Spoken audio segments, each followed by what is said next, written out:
오늘 본문은 우리 예수님께서 제자들의 발을 씻기시는 모습을 말씀하십니다. 우리 예수님께서 종의 모습으로 제자들의 더러운 발을 씻으십니다. 우리는 이 본문으로 설교하는 수많은 설교와 가르침을 받았습니다. 우리도 예수님처럼 서로의 발을 씻어주는 섬김의 삶을 살아야 한다는 교훈을 받았습니다. 오늘 이 본문의 말씀과 같은 사건을 기록하고 있는 본문이 있는데 누가복음입니다. 누가복음에서는 이 말씀 전에 그 배경을 자세하게 설명하고 있습니다.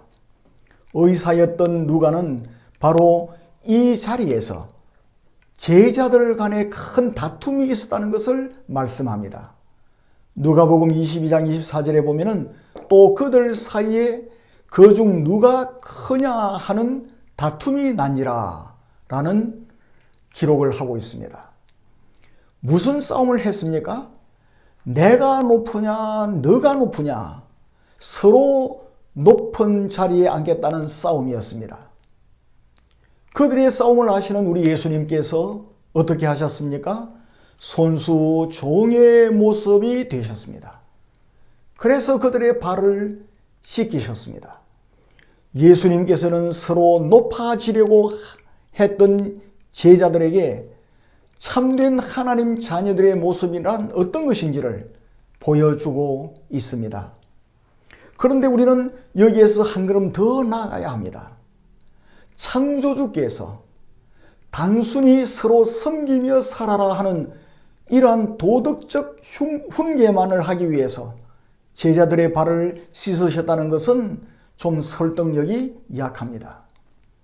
우리 예수님께서는 제자들의 발을 씻기시는 이 사건을 통해서 우리들에게 전하려고 하시는 주요한 메시지가 있음에 분명합니다.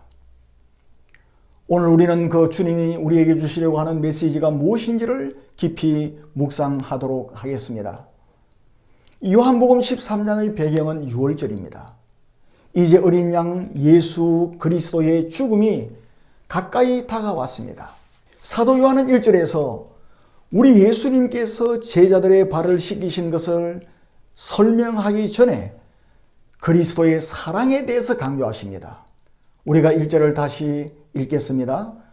6월절 전에 예수께서 자기가 세상을 떠나 아버지께로 돌아가실 때가 이런 줄 아시고 세상에 있는 자기 사람들을 사랑하시되 끝까지 사랑하시니라. 여러분 누구를 사랑하셨다고 말씀하십니까?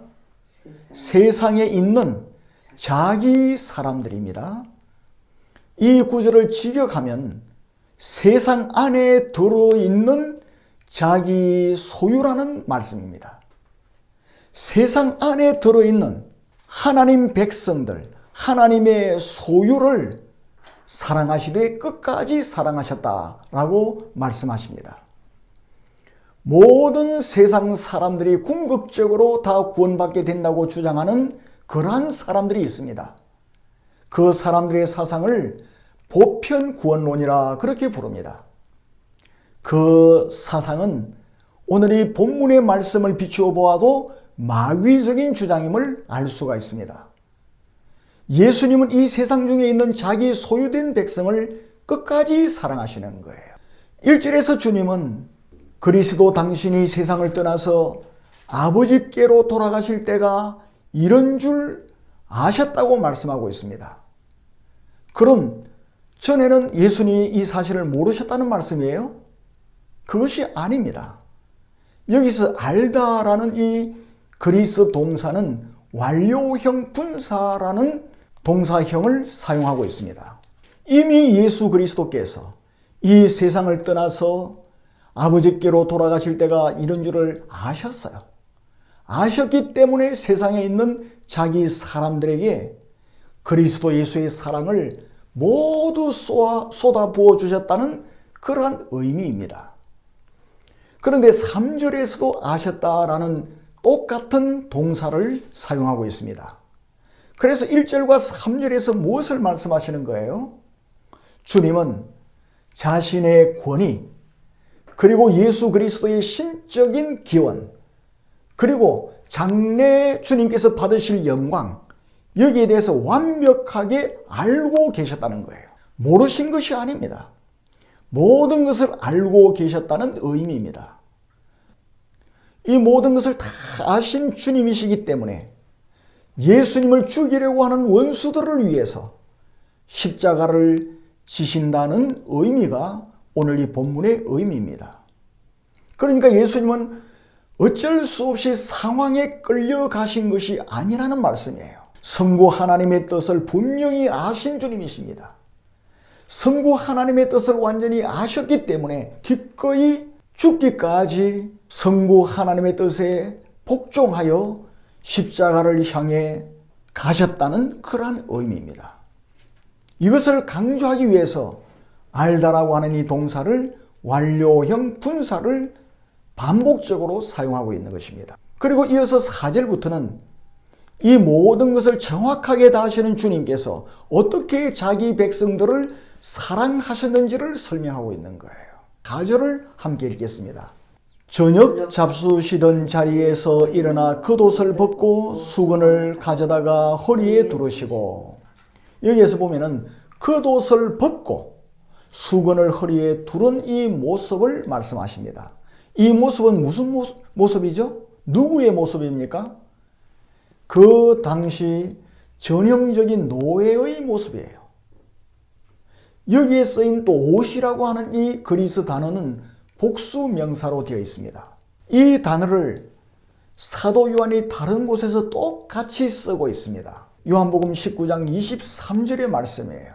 군인들이 예수를 십자가에 못 박고 그의 옷을 취하여 그렇게 말씀하고 있습니다. 오늘 본문에서 예수님이 종이 되시기 위해 벗으셨던 옷과 십자가에서 벗겨지신 옷이 똑같은 단어로 사도 요한은 기록을 하고 있습니다. 사도 요한은 지금 예수님의 이 세족 사건을 통해서 분명히 우리에게 나타내려고 하는 의미가 있다는 말이에요. 그것이 무엇이겠습니까? 지금 예수님께서 종의 모습으로 제자들의 발을 씻기신 것은 곧 있을 십자가 사건을 예표하고 있는 것으로 사도 요한을 나타내고 싶어 하는 겁니다. 뿐만 아니라 이 벗는다라는 단어는 목숨을 버리다는 의미로도 쓰이고 있는 단어예요. 그러니까 예수님이 겉옷을 벗으셨다는 것은 예수님의 십자가의 죽음을 상징하고 있는 거예요. 그러니까 예수님께서 겉옷을 벗으시고 제자들의 발을 씻기신 것은 예수님의 십자가의 죽음을 통해서 이 제자들을 구원하시고 제자들을 재창조하신다는 깊은 의미가 여기에 담겨 있는 것입니다. 우리 예수님은 옷을 벗고 수건으로 띠를 띤 종의 모습이 되셨습니다. 주인이 종들의 노예가 되어서 그 종들을 섬기고 있는 모습이 오늘 이 본문의 모습입니다. 이 모습은 우리 주님께서 이미 제자들에게 비유로 말씀하신 내용입니다. 누가복음 12장 35절로 37절을 우리가 보면은 이런 내용을 예수님 말씀하셨습니다. 허리에 띠를 띠고 등불을 켜고 서 있으라. 너희는 마치 그 주인이 혼인집에 돌아와 문을 두드리면 곧 열어주려고 기다리는 사람과 같이 되라. 주인이 와서 깨어있는 것을 보면 그 종들은 복이 있으리로다. 그렇게 말씀하시고 난 후에 예수님께서는 중요한 말씀을 하세요. 누가복음 12장에서 내가 진실로 너에게 이르노니, 이 진실로라는 말씀을 하실 때는 상당히 우리가 주의를 집중해야 됩니다. 내가 진실로 너에게 이르노니 주인이 띠를 띠고 그 종들을 자리에 앉히고 나와 수종 들리라. 여기에 보면은 하인들이 띠를 띠고 등불을 켜고 서서 혼인집에서 돌아오는 주인을 기다리면 주인이 돌아와서 그들의 모습을 보고 칭찬을 하시고, 오히려 어떻게 한다고요? 주인이 띠를 띠고 종들을 자리에 앉히고 수종들 것이라고 우리 예수님이 말씀하셨습니다. 오늘 우리에게 주신 요한복음 13장의 말씀이 바로 그 모습이에요. 누가복음 12장에서 이미 예수님께서 비유로 말씀하신 그 실현이 지금 요한복음 13장에서 이루어지고 있는 거예요. 여러분 이 본문을 보시기 바랍니다. 창조주이신 예수 그리스도께서 지금 종들의 노예가 되었습니다. 그리고 허리에 띠를 띠고 그대의 발을 씻으시고 있잖아요. 그런데 누가복음을 보면은 주인이 종들을 수령하기 위해서는 조건이 있다는 거예요. 주인이 종들을 수령하기 위해서 있는 조건이 무엇입니까? 종들이 먼저 허리에 띠를 띠고 등불을 켜고 주인을 맞을 준비를 하고 있어야 합니다. 혼인잔치에서 돌아오는 주인을 맞을 준비를 하고 있어야 하는 거예요. 이게 조건입니다. 이 모습이 먼저 되어 있어야 비로소 그 이후에 복을 받을 수 있는 겁니다. 만일 그렇지 않으면 어떻게 되겠습니까? 책망을 받고 옥에 갇히게 되는 것이죠. 그런데 지금 오늘 우리에게 주신 이 본문의 말씀을 여러분 잘 보시기를 바랍니다. 지금 제자들의 그 상태가 누가복음에서 말씀하시는 그대로 조건에 부합합니까? 전혀 아닙니다. 누가복음 12장에서 주님께서 말씀하신 종들과는 아주 거리가 먼 사람들이었습니다. 제자들은 예수님께 수종드는 것이 아니라 서로 높은 자리 차지하겠다고 싸운 사람들이에요. 그것도 예수 그리스도께서 십자가의 죽으심을 기념하는 주의 만찬식을 베푼 직후였습니다.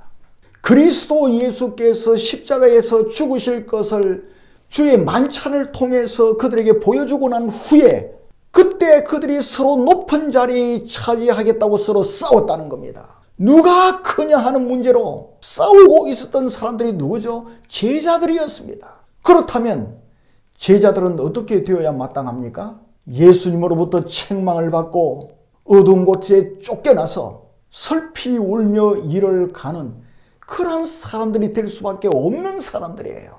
그런데도 주님께서 어떻게 하시는 겁니까? 이것이 지금 13장이 주시려고 하시는 주님의 의도입니다. 먼저 그러한 종들인 제자들을 위해서 겉옷을 벗으십니다. 그리고 수건을 허리에 두르시고 땅에 무릎을 꿇으십니다. 전혀 이러한 대접을 받을 자격이 없는 제자들에게 창조주 주님이 종의 모습으로 수종을 들고 계십니다. 여기에서 우리는 또 한번 예수 그리스도의 불가항력적인 은혜를 알아야 합니다. 무한하신 하나님의 사랑, 무한하신 하나님의 그 은혜, 그뿐만 아니라 우리 자신의 전적 무능력함과 전적인 부패됨을 우리는 깨달을 수가 있습니다. 오늘 우리에게 주신 말씀은 바로 인간의 본질에 대해서 말씀하고 있는 거예요. 우리의 본질이 어떤 사람들인가를 말씀하고 있는 겁니다. 우리 스스로의 의지를 발동해서 띠를 띤 종의 삶을 사는 것이 아니라 서로 주인 자리에 앉겠다고 죽으라 싸우는 본성을 가진 존재라는 사실을 말씀하고 있는 겁니다. 우리 안에 들어있는 것은 전적인 부패, 서로를 섬기고 서로가 나가지는 것이 아니라 서로 높아지겠다고, 서로 주인 되겠다고 죽으라고 싸우는 본성을 가진 그런 인간이라는 겁니다. 인간 스스로 깨달아서 겸손히 등불을 켜고 주인을 기다리는 거룩한 일을 할 수가 없는 존재가 인간이라는 겁니다. 우리들이라는 거예요. 심지어 제자들을 통해서 말씀하고 있는 겁니다. 이러한 본질의 인간이기에 그대로 두면 아무 소망이 없습니다. 인간 스스로 깨달아서 주님을 찾을 수도 없습니다. 주님을 3년 동안이나 따라다닌 제자들까지도 이렇습니다. 배워서 되는 것이 아니라는 거예요. 그래서 1절에서 말씀하신 대로 우리 예수 그리스도께서 어떻게 하십니까? 세상에 있는 자기 사람들을 사랑하시되 끝까지 사랑하신 거예요. 만일에 주님께서 끝까지 사랑하시지 않으신다고 하면 아무런 소망이 없습니다. 지옥 형벌을 면할 수가 없습니다. 영원한 멸망입니다. 그래서 끝까지 사랑하셨다고 말씀하십니다. 오직 예수 그리스도의 그 사랑만이 우리의 유일한 소망입니다. 주님이 먼저 우리에게 찾아오셔서 종이 되시잖아요. 오늘날 신문, 텔레비전 모든 것은 다 경제가 중요하다고 말합니다. 경제, 돈 합니다. 그러나 인간의 유일한 소망과 축복은 하나밖에 없습니다. 그리스도의 사랑입니다. 이 그리스도의 사랑의 줄 때문에 주님이 먼저 우리를 찾아오셔서 우리의 종이 되십니다.